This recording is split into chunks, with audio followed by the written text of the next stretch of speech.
The ancient clock tower of Grimstead loomed over the village square, its weathered stone face a silent sentinel against the passage of time.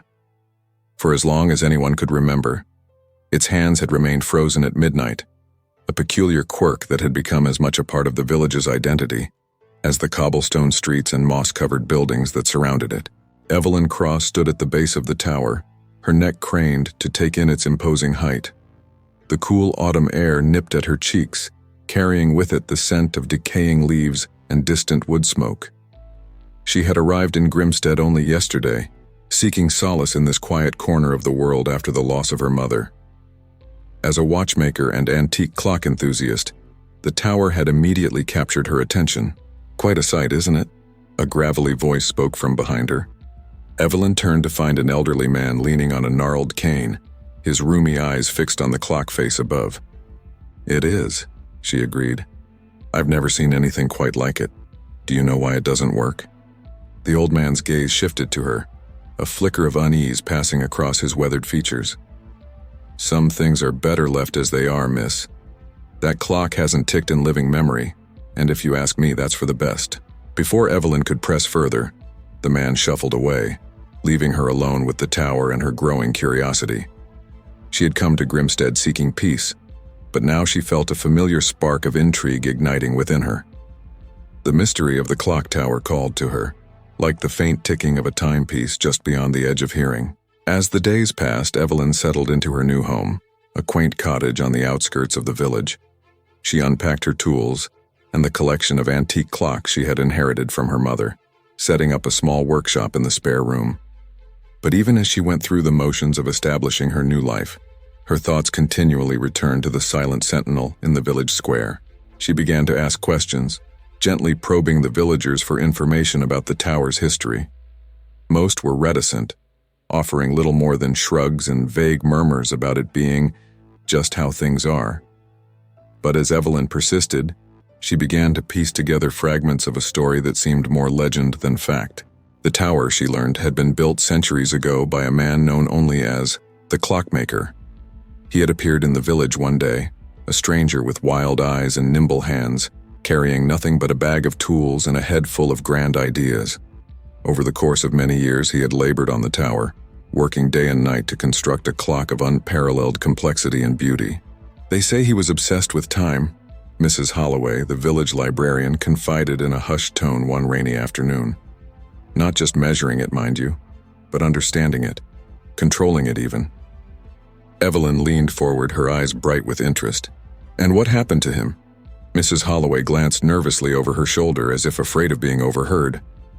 "On the night he finished the clock, he vanished. Some say he got trapped inside the mechanism somehow. Others believe he tampered with forces beyond his understanding and paid the price. All anyone knows for certain is that the clock has never worked, not since that night." The librarian's words echoed in Evelyn's mind as she made her way home through the misty streets. The story of the Clockmaker and his creation fascinated her, tugging at the edges of her professional curiosity and something deeper, more primal. She found herself drawn to the tower night after night, studying its intricate facade and wondering about the secrets it might hold. It was on one such night, nearly a month after her arrival in Grimstead, that Evelyn noticed something odd. As she stood in the shadow of the tower, she could have sworn she heard a faint ticking sound emanating from within its walls. The sound was so quiet that at first she thought she had imagined it, but as she pressed her ear to the cold stone, she heard it again, a soft rhythmic tick-tock that seemed to pulse like a heartbeat. Excited by her discovery, Evelyn began to search the base of the tower, running her hands over the weathered stones in search of any hidden entrance or mechanism. As her fingers traced the outline of a particularly ornate carving, she felt a slight give. With a soft click, a section of the wall swung inward, revealing a narrow passageway. Heart-pounding, Evelyn retrieved a small flashlight from her pocket and stepped into the darkness. The air inside was stale and thick with dust, and cobwebs clung to her hair as she made her way deeper into the tower's interior. The ticking grew louder with each step, guiding her through a maze of gears and pulleys that lined the walls. At last, she emerged into a large, circular room at the heart of the tower. Her flashlight beam danced across walls covered in intricate diagrams and equations, illuminating workbenches cluttered with half-finished clockwork devices. In the center of the room stood an enormous mechanism, its brass gears and crystal pendulums frozen in mid-swing. "The Clockmaker's workshop," Evelyn breathed, her voice barely a whisper in the stillness. As she approached the central mechanism, her flashlight caught something that made her gasp. There, trapped within the intricate web of gears and springs, was a human skull. Its empty eye sockets seemed to stare directly at her, and for a moment, Evelyn could have sworn she saw a flicker of light deep within them. Stumbling backward, she collided with one of the workbenches. A leather-bound journal fell to the floor, its pages spilling open. Evelyn snatched it up, her hands trembling as she began to read. "I have done it. After years of study and experimentation, I have unlocked the secrets of time itself. But oh, what a terrible burden this knowledge has become. I see now that time is not meant to be controlled, only observed. The consequences of my hubris are beyond imagining. I must find a way to contain what I have unleashed before it is too late." The entry ended abruptly, the final words trailing off into an indecipherable scrawl. Evelyn flipped through the rest of the journal, her mind reeling from what she had read. The Clockmaker's notes spoke of experiments in temporal manipulation, of attempts to bend and shape the very fabric of reality. As she read, Evelyn became aware of a change in the atmosphere around her. The air seemed to thicken, and the ticking sound that had led her here grew louder, more insistent. She looked up from the journal to find that the gears of the central mechanism had begun to move slowly at first, then with increasing speed. Then, panic gripped her as she realized the implications of what was happening. Whatever the Clockmaker had done, whatever force he had contained within this tower, it was awakening. And she, Evelyn Cross, had been the one to set it free. She turned to flee. But as she reached the doorway, she found herself face to face with a figure that hadn't been there moments before. It was a man, tall and gaunt, with wild eyes and clothes that belonged to another century. His form seemed to flicker and shift as if he wasn't fully present in this reality. "Who are you?" Evelyn gasped, though in her heart she already knew the answer. The figure's lips moved, but the voice that emerged seemed to come from everywhere at once, reverberating through the tower and through time itself. "I am the Clockmaker," it said, "and you, my dear, have made a terrible mistake." Before Evelyn could respond, the world around her began to spin. The walls of the workshop blurred and shifted, and she felt as if she were being pulled in 1,000 directions at once. The last thing she saw before losing consciousness was the Clockmaker's face, his eyes filled with a mixture of sorrow and terrible purpose. When Evelyn awoke, she found herself lying in her own bed, sunlight streaming through the window. For a moment, she wondered if it had all been a dream. But as she sat up, she noticed something clutched in her hand.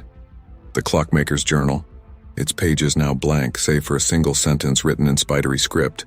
"Time waits for no one, but it hungers for us all." Outside her window, the clock tower stood as it always had, its hands frozen at midnight. But now Evelyn could hear it, a soft, persistent ticking that seemed to echo in her very bones. She knew then that her life and the fate of Grimstead itself had become irrevocably entwined with the Clockmaker's curse. As she stared at the tower, a chill ran down her spine. The hands of the clock had moved, if only by a fraction. Time, it seemed, had begun to flow once more in Grimstead, and with it came a darkness that had waited centuries to be unleashed. Evelyn knew she should leave, pack her things and flee this cursed village. But something held her back, a sense of responsibility for what she had set in motion, and a burning desire to unravel the mysteries she had stumbled upon. Whatever the cost, she had to find a way to stop what was coming. With trembling hands, she opened the Clockmaker's journal once more, determined to decipher its secrets before it was too late. As she began to read, the ticking of the tower grew louder, a countdown to an ending, or perhaps a beginning, that she could not yet fathom. The curse of the Clockmaker had been awakened, and Evelyn Cross now found herself at the center of a tale that would bend the very fabric of time itself. The days that followed Evelyn's encounter in the clock tower were marked by an increasing sense of unreality. As she pored over the Clockmaker's journal, deciphering its cryptic entries and arcane diagrams, the world around her began to shift in subtle, unsettling ways. At first, the changes were almost imperceptible. Evelyn would glance at her watch only to find that hours had passed in what felt like minutes. She'd wake in the middle of the night, certain that she had overslept, only to discover that it was still the witching hour.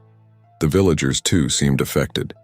They moved through their daily routines with a mechanical precision, their eyes glazed and unfocused, as if they were merely going through the motions of living. One morning, as Evelyn made her way to the local cafe for her usual breakfast, she noticed that the flowers in Mrs. Pemberton's garden were blooming out of season. Roses and daffodils mingled with autumn leaves, creating a riot of color that defied the natural order of things. When she mentioned this to Mrs. Pemberton, the old woman simply smiled vacantly and continued watering her impossible garden. "Time's a funny thing, dearie," Mrs. Pemberton said, her voice distant and dreamy. "Sometimes it flows like honey, sometimes like quicksilver. Best not to question it too much." Evelyn hurried away, unnerved by the encounter. As she walked, she couldn't shake the feeling that she was being watched. She glanced over her shoulder, half expecting to see the spectral form of the Clockmaker trailing behind her. Instead, she saw only empty streets, the cobblestones slick with a mist that seemed to cling to everything. At the cafe, Evelyn found her usual table and ordered a cup of coffee. As she waited, she pulled out the Clockmaker's journal, hoping to make sense of its latest entry. The pages, which had been blank just yesterday, were now filled with a spidery scrawl that seemed to shift and change as she read. The gears of time grind ever onward, but what happens when they slip? When the moments between seconds stretch into eternity, or when years pass in the blink of an eye? I have seen it, felt it in my very bones. The universe itself shivers when time loses its way. Evelyn's concentration was broken by the arrival of her coffee. She looked up to thank the waitress, only to freeze in shock. The woman standing before her was not the friendly face she had come to know over the past weeks. Instead, it was a much younger version of the same person, her features unlined by age, her eyes bright with youth. "Is everything all right, miss?" the young waitress asked, her brow furrowed with concern. Evelyn stammered out a response, her mind reeling. As the waitress walked away, Evelyn watched in horror as the woman seemed to age before her eyes. With each step, years passed, until by the time she reached the counter, she had become the older woman Evelyn recognized. Heart pounding, Evelyn gathered her things and fled the cafe. Outside, the world had taken on a dreamlike quality. The streets of Grimstead stretched and warped, buildings seeming to breathe and shift in her peripheral vision. In the distance, the clock tower loomed larger than ever, its shadow falling across the village like a shroud. As she approached the tower, Evelyn noticed a crowd gathering in the square. The villagers stood in a perfect circle, their eyes fixed on the clock face above. With a sense of mounting dread, Evelyn realized that the hands of the clock were moving, spinning backward at an impossible speed. A hand grasped her arm, and Evelyn turned to find herself face to face with the old man she had met on her first day in Grimstead. His eyes, once rheumy and unfocused, now burned with an inner fire. "You've done it now, haven't you?" he said, his voice a low growl. "You've woken the clock, and with it the Clockmaker's curse." Evelyn tried to pull away, but the old man's grip was like iron. "I didn't mean to," she protested. "I was just trying to understand." "Understanding is what got us into this mess in the first place," the old man cut her off. "The Clockmaker thought he could bend time to his will, but time has a will of its own. And now, thanks to you, it's breaking free." As if to punctuate his words, a low rumble emanated from the clock tower. The ground beneath their feet began to tremble, and the air itself seemed to vibrate with an otherworldly energy. The villagers in the square began to chant, their voices rising in an eerie harmony. "Time slips, time bends, time breaks and mends. What once was lost now shall be found when midnight strikes without a sound." The old man's grip on Evelyn's arm tightened. "You must fix this," he hissed. "Find a way to stop the clock or we'll all be lost in the spaces between seconds." Before Evelyn could respond, the world around her began to blur. The square, the villagers, even the old man holding her arm, all of it faded away like mist in the morning sun. When her vision cleared, Evelyn found herself standing once again in the Clockmaker's workshop at the heart of the tower. The room was alive with movement, gears spinning and pendulums swinging in a frenzied dance. At the center of it all stood the Clockmaker himself, his form more solid now, but still flickering at the edges as if he wasn't fully anchored in reality. "Welcome back, my dear," he said, his voice echoing strangely in the cavernous space. "I had hoped you might return. We have much to discuss, and precious little time in which to do it." Evelyn approached cautiously, her eyes darting between the Clockmaker and the whirling machinery that surrounded them. "What's happening?" she asked. "The village, the people, time itself seems to be unraveling." The Clockmaker's face twisted in a grimace of pain and regret. "It is the consequence of my hubris," he said. "I sought to master time, to bend it to my will, but time is not meant to be mastered. It is a force unto itself, wild and unpredictable." He gestured to the complex mechanism that dominated the room.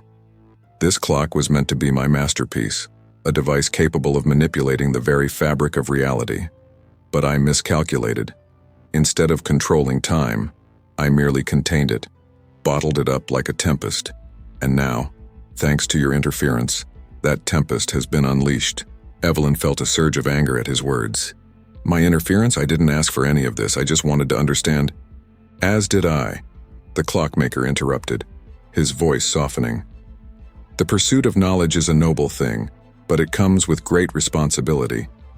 I learned that lesson too late, and now you must learn it as well." He turned to the central mechanism, his hands moving over the gears with a practiced grace. "The clock must be stopped," he said.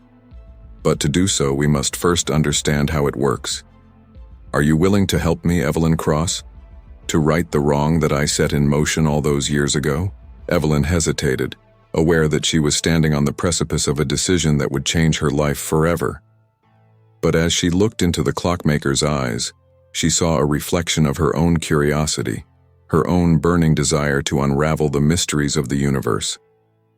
"I'll help," she said finally, "but on one condition: no more secrets.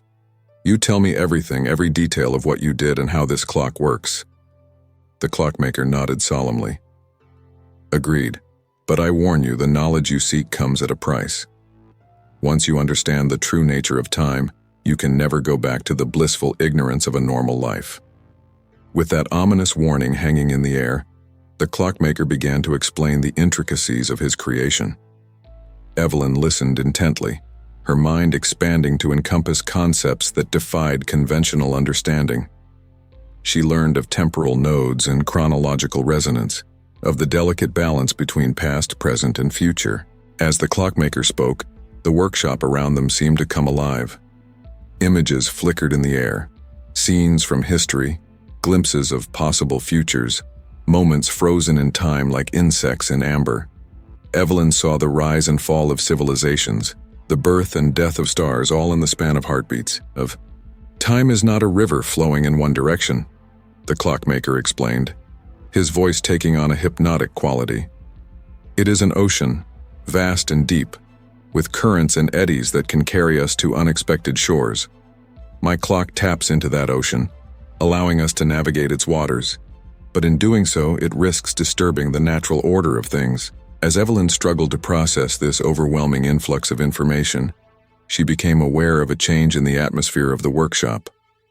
The frenzied movement of the gears began to slow, and the flickering images faded away.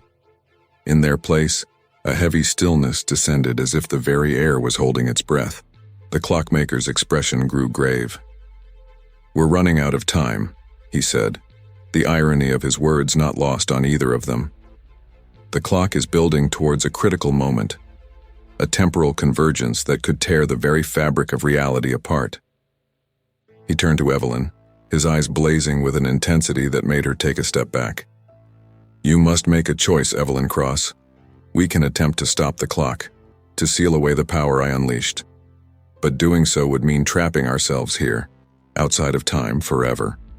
Or we can let the convergence happen and hope that whatever emerges from the chaos is something we can survive." Evelyn's mind raced, weighing the impossible options before her. To be trapped forever in this timeless realm, or to risk the complete unraveling of reality itself.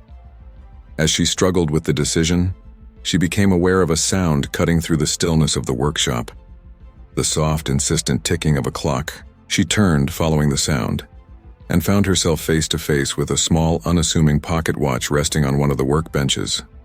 Its face was a swirling mass of constellations, its hands formed from delicate strands of starlight. The clockmaker followed her gaze, his expression a mixture of wonder and fear. "The Chronos watch," he breathed. "I had almost forgotten. It was my first success, a device capable of navigating the currents of time. But its power is unpredictable, dangerous." Evelyn reached out, her fingers hovering just above the watch's surface. She could feel the energy radiating from it, a siren song of infinite possibility. "Could this be the key?" she asked. "A way to fix what's been broken without sacrificing everything?" The clockmaker's brow furrowed in thought. "Perhaps," he said slowly. "But using the watch would be incredibly risky. One wrong move and you could find yourself lost in the depths of time, unable to find your way back." Evelyn closed her eyes, taking a deep breath to steady herself. When she opened them again, there was a steely determination in her gaze. "I'll do it," she said. "I'll use the watch to navigate the temporal currents to find a way to stop the clock without trapping us here." The clockmaker studied her for a long moment, then nodded. "Very well," he said. "But remember, Evelyn, time is not a toy to be played with. It is a force of nature, as dangerous as it is beautiful. Treat it with the respect it deserves." With trembling hands, Evelyn picked up the Chronos watch. As her fingers closed around it, she felt a jolt of energy course through her body. The workshop around her began to fade, replaced by a swirling vortex of light and shadow. The last thing she heard before being swept away was the clockmaker's voice, calling out to her across the vastness of time and space. "Good luck, Evelyn Cross. The fate of all reality rests in your hands now."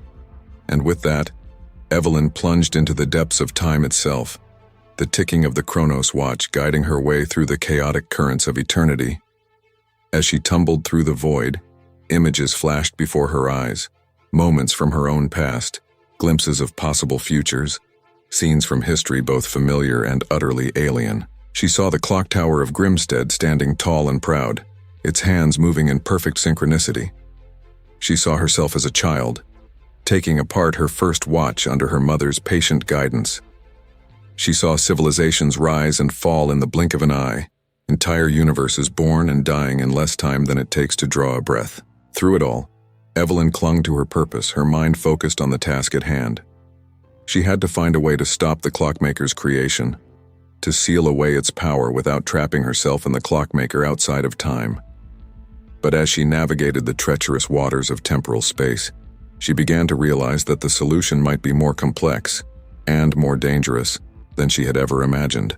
As Evelyn hurtled through the time stream, the watch clutched tightly in her hand, she knew that her journey was far from over.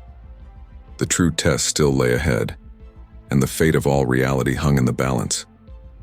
Evelyn tumbled through the chaotic currents of time, the Chronos watch pulsing with energy in her grasp. Images of past, present, and future swirled around her in a dizzying kaleidoscope of possibility.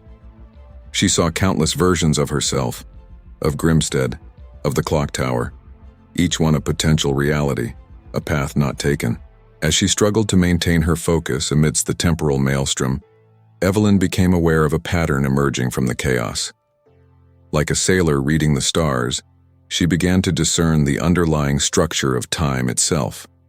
It wasn't a linear progression as she had always believed, but a complex web of interconnected moments, each one influencing and being influenced by countless others. With this newfound understanding, Evelyn realized that simply stopping the clockmaker's creation wouldn't be enough. The damage had already been done, ripples of temporal distortion spreading outward through the fabric of reality. To truly fix what had been broken, she would need to trace these ripples back to their source and mend the tears in time itself. Gritting her teeth with determination, Evelyn used the Chronos watch to guide her through the time stream. She focused on the moment when the clockmaker first activated his grand creation, the pivotal instant when the natural flow of time had first been disrupted. As she neared her destination, the currents of time grew more turbulent. Evelyn felt as if she were swimming against an impossibly strong tide, every fiber of her being straining against the forces that sought to sweep her away. The Chronos watch grew hot in her hand, its mechanisms whirring with increasing urgency. Just when she thought she couldn't hold on any longer, Evelyn burst through a final barrier and found herself standing once again in the Clockmaker's workshop. But this wasn't the dusty, abandoned room she had first discovered. This workshop hummed with life and energy, its gears and pendulums moving in perfect harmony. And there, standing before the central mechanism with a look of triumphant exultation on his face, was the Clockmaker himself. Not the spectral figure she had met, but a man in his prime, his eyes blazing with the fire of discovery. As Evelyn watched, frozen in place by the power of the moment, the Clockmaker reached out to activate his creation. Time seemed to slow to a crawl as his finger descended towards the fatal switch. "Stop!" Evelyn cried out, her voice echoing strangely in the timeless space between moments. The Clockmaker's head snapped up, his eyes widening in shock as he beheld the woman who had appeared out of nowhere in his sanctum. His finger halted a hair's breadth from the switch. "Who are you?" he demanded, his voice a mixture of fear and wonder. "How did you get in here?" Evelyn held up the Chronos watch, its face swirling with starlight. "I came from the future," she said, her voice steady despite the adrenaline coursing through her veins. "A future that you create if you activate that machine. I'm here to stop you from making a terrible mistake." The Clockmaker's eyes narrowed, darting between Evelyn and the watch in her hand. She could see the gears turning in his mind, weighing her words against his own burning desire for knowledge and mastery over time. "You expect me to believe that?" he scoffed, though Evelyn could hear the note of uncertainty in his voice. "I've dedicated my life to this work. With this machine, I'll unlock the secrets of time itself." Evelyn took a step forward, her free hand outstretched in a placating gesture. "I know," she said softly. "Believe me, I understand the allure of that knowledge. But the cost is too high. You'll tear reality apart, trap yourself outside of time, and put countless lives at risk." She could see the conflict raging behind the Clockmaker's eyes. His hand trembled, still poised above the activation switch. "How can you be sure?" he whispered. In response, Evelyn held out the Chronos watch. "Look," she said. "Really look. This is one of your creations, a success but also a warning. It shows you the truth of time, the complexity and danger of meddling with forces beyond our comprehension." The Clockmaker reached out with his free hand, his fingers brushing the surface of the watch. As he did so, his eyes widened in shock and wonder. Evelyn knew he was seeing what she had seen, the vast, interconnected web of time, beautiful and terrifying in its complexity. "My God," he breathed, it's incredible, but also humbling," Evelyn finished for him. "Time isn't something to be conquered or controlled, it's something to be respected, to be worked with, not against." The Clockmaker's hand fell away from the switch, and Evelyn felt a surge of hope. But then his expression hardened once more. "Even if what you say is true," he said, "how can I simply walk away from my life's work? This knowledge, this power, it could change the world." Evelyn nodded, understanding all too well the Clockmaker's reluctance to let go of his dream. "It could," she agreed, "but not in the way you imagine. Your work has value, but it needs to be approached differently." An idea began to form in Evelyn's mind, a possible solution that could satisfy the Clockmaker's thirst for knowledge while averting the catastrophe she had witnessed. "What if," she said slowly, "instead of trying to control time, you focused on observing it, on creating tools to help people understand and appreciate the flow of time, rather than trying to bend it to their will?" The Clockmaker's brow furrowed in thought. "You mean like your watch?" he asked, gesturing to the Chronos watch. Evelyn nodded eagerly. "Exactly. Devices that can show the interconnectedness of moments, the beauty of time's natural flow. You could revolutionize the field of horology, create timepieces that don't just measure time, but reveal its true nature." She could see the spark of inspiration igniting in the Clockmaker's eyes. His hand, which had been hovering near the activation switch, now moved to stroke his chin thoughtfully. "It would be a challenge," he mused, "to capture the essence of time without trying to control it. But the potential applications, the scientific advancements," Evelyn felt a wave of relief wash over her. She was getting through to him. "You could change the world," she said softly. "Just not in the way you originally intended." The clockmaker was silent for a long moment, his gaze moving between Evelyn, the Chronos watch, and his own grand creation. Finally, he let out a long, heavy sigh. "You're right," he said, his voice tinged with a mixture of regret and newfound purpose. "I've been so focused on mastering time that I lost sight of its inherent wonder." He stepped back from the central mechanism, his hands falling to his sides. "I'll dismantle this machine," he declared, "and I'll start anew, with a different purpose. But," he added, fixing Evelyn with an intense gaze, "I'll need help. Your understanding of time, your perspective from the future, it could be invaluable." Evelyn felt a jolt of surprise at the offer. She glanced down at the Chronos watch, aware of the weight of the decision before her. Could she really stay here, in this past, and help shape a new future? Or was her place back in her own time, dealing with the consequences of the changes she had set in motion? As she pondered her choice, Evelyn became aware of a change in the atmosphere of the workshop. The air seemed to shimmer and distort, and she could hear the faint echoes of voices, the villagers of Grimstead, the spectral clockmaker she had met in the future, even her own voice calling out across time. She realized then that her actions had already altered the course of history. The future she had come from no longer existed, or rather, it existed only as one of countless potential realities. By preventing the activation of the clockmaker's original device, she had created a new timeline, a new web of possibilities. With this understanding came a sense of both freedom and responsibility.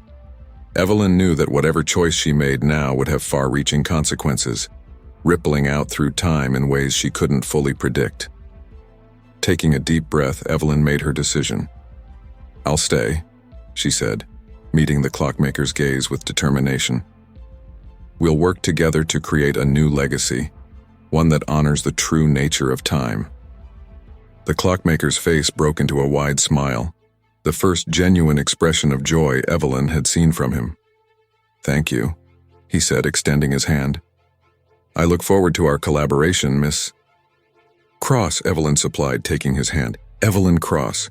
As their hands touched, Evelyn felt a surge of energy flow between them. The Chronos watch pulsed once, brightly, and then settled into a steady, gentle ticking.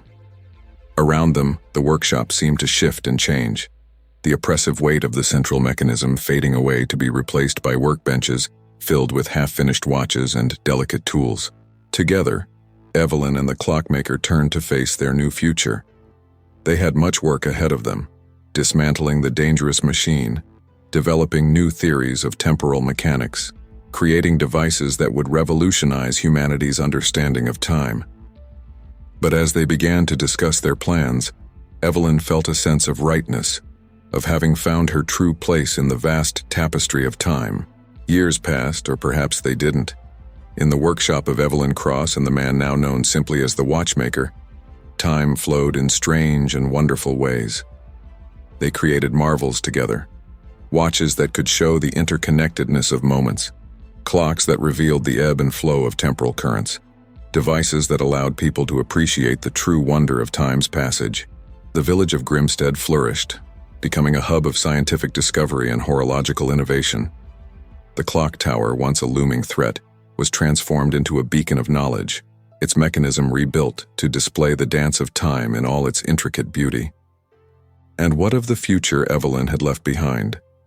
As she worked alongside the Watchmaker, she would sometimes catch glimpses of other timelines, other possibilities.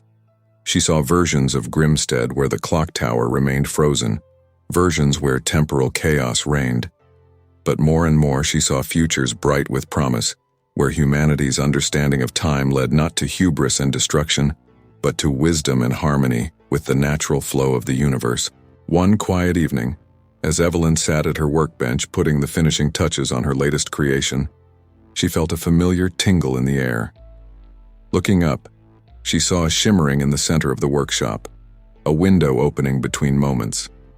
Through this temporal aperture, she caught sight of a young woman standing in the shadow of the clock tower, her eyes wide with wonder and curiosity. With a start, Evelyn recognized her younger self at the very beginning of her journey. For a moment, their eyes met across the vast expanse of time. Evelyn felt a rush of emotions, nostalgia for the woman she had been, pride in the woman she had become, and a deep sense of completion. The cycle had closed. The story had come full circle. As the vision faded, Evelyn turned back to her work, a small smile playing on her lips. The Chronos watch ticked steadily on her wrist, a constant reminder of the journey that had brought her here and the infinite possibilities that lay ahead. Outside, the great clock of Grimstead chimed the hour, its song echoing through the village and out into the world beyond. But this was no longer the ominous tolling of a curse unfolding. Instead, it was a celebration of time itself, mysterious, beautiful, and forever flowing onward into the vast unknown of the future.